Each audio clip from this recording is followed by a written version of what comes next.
Hey guys, welcome back to the channel. My name is Katelyn, and today we are continuing the 100 Dragon Challenge, and we're only on episode 4, so we've barely made it through this challenge, but I think you guys are enjoying it, and I'm loving seeing all your guys' ideas for each dragon. But today we are making an ancient feathered jungle dragon from Ashley. So thank you so much for submitting this idea, and honestly, the first idea I had with this one was the Mayan god Quetzalcoatl.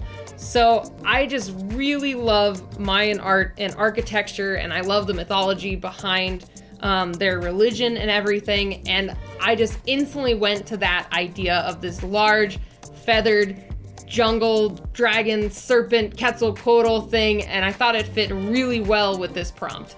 So I jumped in and did a couple of different sketches of my take on Quetzalcoatl, which was really fun because I actually haven't drawn a Quetzalcoatl-like dragon in years. I think the last one I drew, ooh man, I'm gonna guess like 2010, so maybe like 8 years ago-ish. Like I think I was either still in high school or sometime in college, but it has been a very, very long time.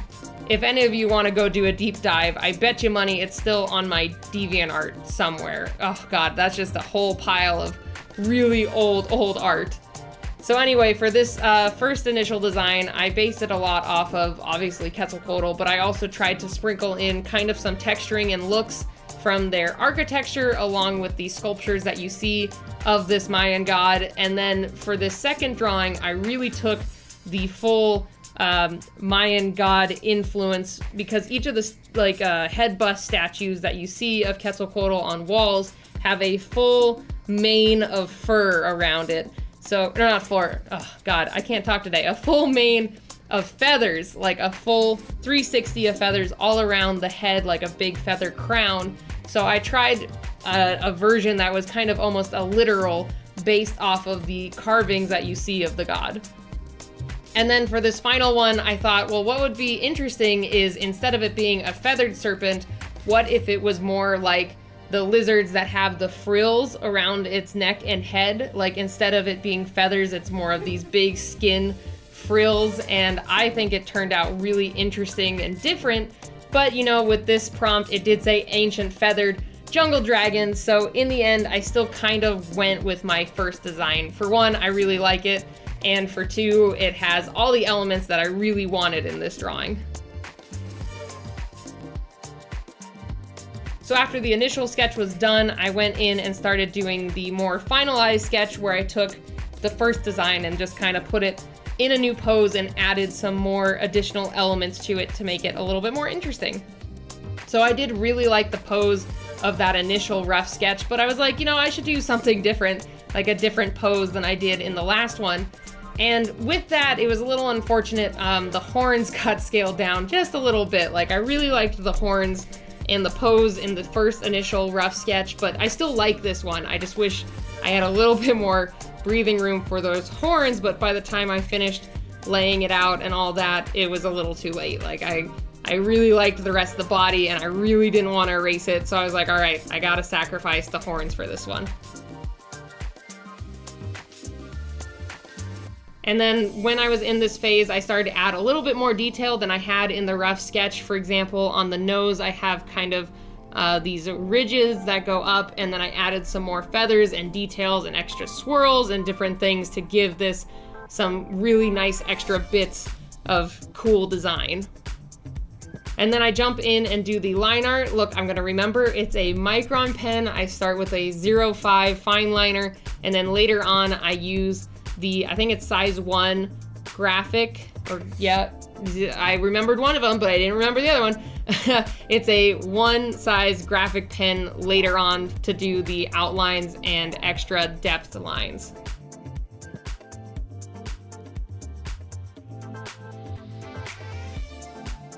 And like I've said before, I think the line art process is one of my favorite parts of any drawing. I really love doing inking, and I like seeing the piece slowly come together as I draw each line, and I absolutely love doing inking.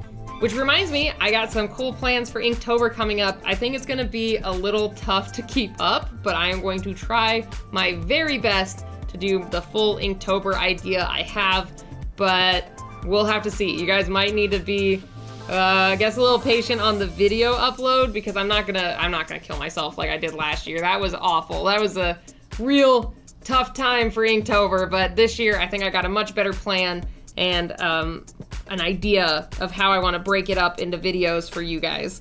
So get excited for that. I'm really excited for that to come up very soon. So then after I was done with the line art, I just cleaned up all the pencil lines, and then I jumped into testing a lot of different colors. So with Quetzalcoatl, at least the times that we've seen him painted or in color, he's a lot of reds, yellows, greens, and yeah, reds, yellows, greens, and orange. Yeah, that's the other color. That mostly at least consists of the color palette for each time that we see him in color, and so that's what I kind of wanted to stick to as well. But this one, I really, really wanted to push the reds and some of the more brighter colors, so I got a lot of different options, lots of different oranges and yellows and reds, and then I also got some browns that I wanted to use, like warm browns to use in the horns as well.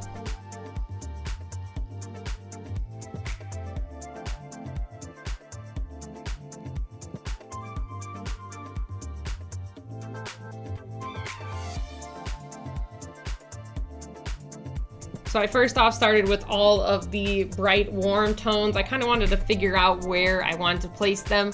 I'm actually thinking about starting Drawing with Waffles talked about this in a video not too long ago, or I mean, she does it pretty consistently, of basically making a small rough thumbnail of your drawing and then doing a color test, which I feel I should start doing. Like, I really like how these colors turned out and I wouldn't change them if anything, but it probably would help a lot if I did like some rough color tests on like future dragons.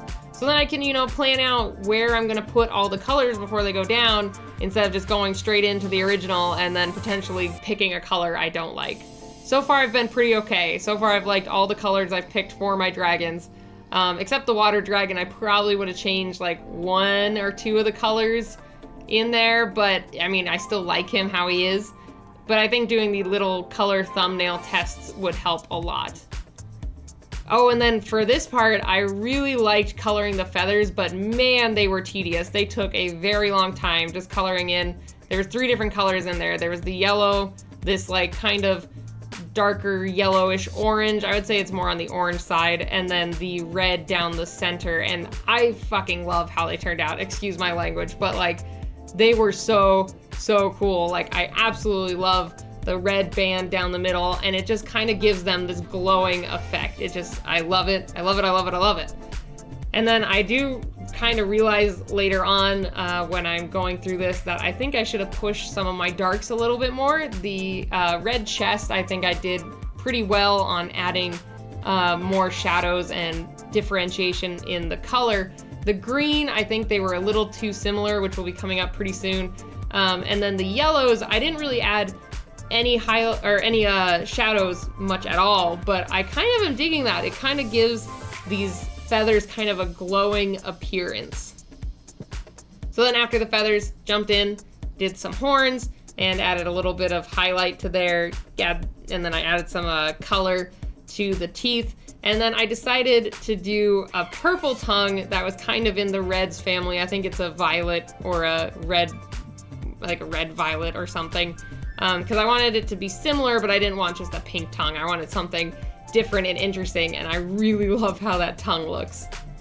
And after all of that, I finally get into the body green, which I had 2 different hues, and I used the darker one for shadow and for adding a little bit more texture. Again, I wish I had a slightly darker green. It looked good then, but now that I'm re-looking at it, I'm kind of wishing I pushed the darks just a little bit more, and I think it would have been really good. And man, all those tiny feathers were so fun to color around. That's, you know, just, you know, glutton for punishment, that's what I am.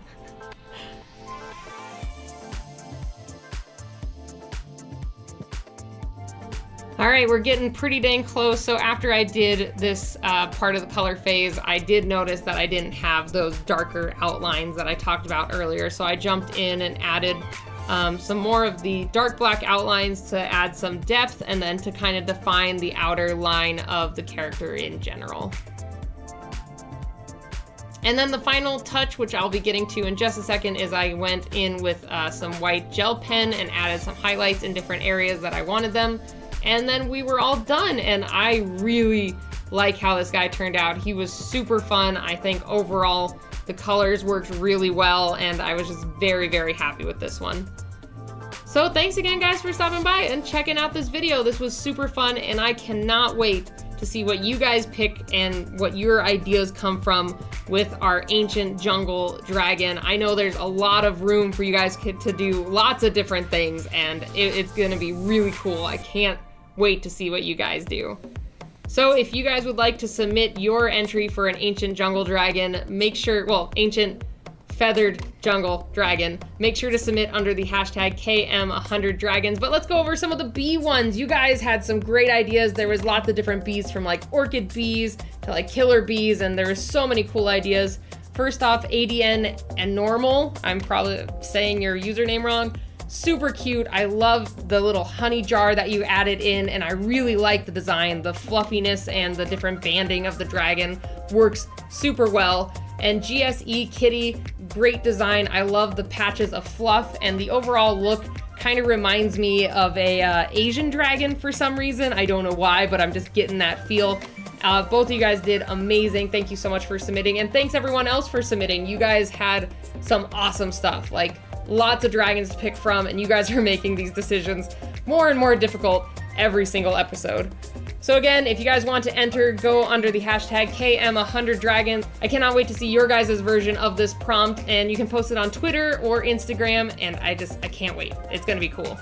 So thanks again, guys, so much for stopping by and checking out this video. And if you aren't already, you can go ahead and hit that subscribe button. I have new videos every week. And let me know what you guys thought about this video. This was really fun, and I hope you guys are enjoying the 100 Dragon Challenge. So thanks again, guys, for stopping by, and I will see you all next time. Bye, everybody.